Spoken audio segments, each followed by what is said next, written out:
En fait, le FLEGT, qu'est-ce que c'est le FLEGT? C'est quoi l'histoire du FLEGT? Le FLEGT, c'est une initiative mise au point par l'Union européenne en réponse à la problématique de l'exploitation forestière illégale.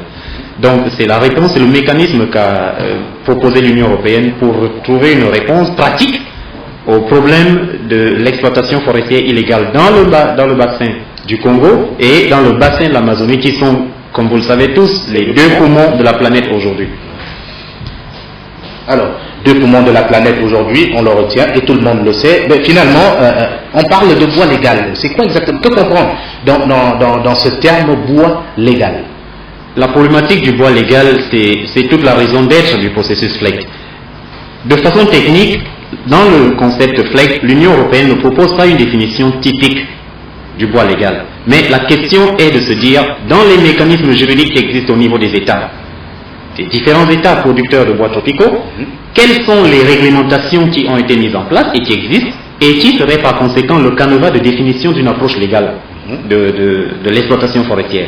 Maintenant, la question, la préoccupation du FLEGT, c'est de se dire, si vous avez un mécanisme juridictionnel qui existe et qui oriente le processus d'exploitation forestière, il y a lieu de s'y conformer.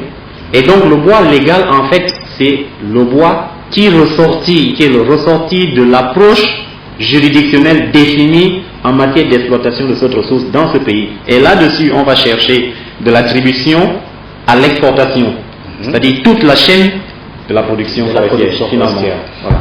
Partant du petit exploitant à l'industriel également. Voilà. Alors, quelles sont les parties prenantes dans ce processus?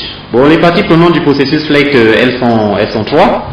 Le processus voudrait que la négociation se fasse en trois composantes, c'est-à-dire dans la partie gabonaise, il y a l'État, évidemment, il y a la société civile et il y a les opérateurs privés. Et de l'autre côté, l'Union européenne constitue une autre partie. Donc en fait, dans le mécanisme de déploiement, la partie gabonaise est les tripartite. La partie qui est unique, c'est la partie européenne, parce qu'en fait, la négociation se fait entre le Gabon et l'Union européenne. Alors, des précisions à apporter.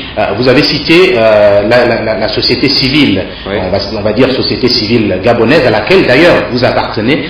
Finalement, quel est le rôle de cette société civile quand on sait que, comme vous venez vous-même de l'énumérer, c'est toute une chaîne dans cette production, ou du moins dans cette exploitation forestière. Alors, quel est le rôle joué dans ce processus par la société civile?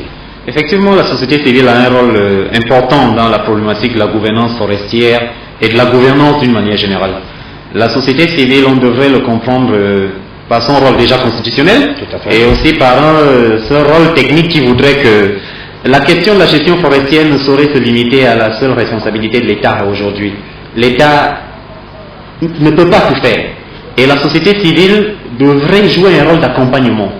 La perception du FLEGT, en fait, c'est de se dire les organisations environnementales gabonaises qui existent, Brain Forest, Croissance, toutes les ONG environnementales gabonaises et même internationales qui sont sur place, le VPF, l'UICN et les autres, devraient accompagner l'État gabonais pour que la question du respect des procédures de gestion forestière soit d'actualité au Gabon désormais.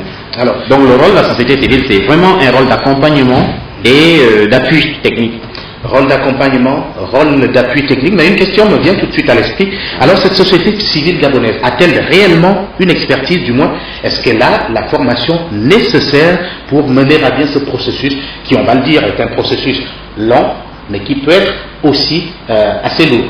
Effectivement, vous faites bien de poser cette question-là, parce que c'est la sempiternelle problématique qui nous préoccupe, tout en ayant la volonté de vouloir accompagner l'État. La société civile a souvent cette faiblesse-là d'accuser des faiblesses sur le plan technique. Mais qu'à cela ne tienne, le FLEGT a prévu, le mécanisme FLEGT tel qu'il est mis en œuvre aujourd'hui, on prévoit des systèmes de formation. Il y a énormément de formations qui se font au profit des organisations de la société civile de n'importe quel domaine.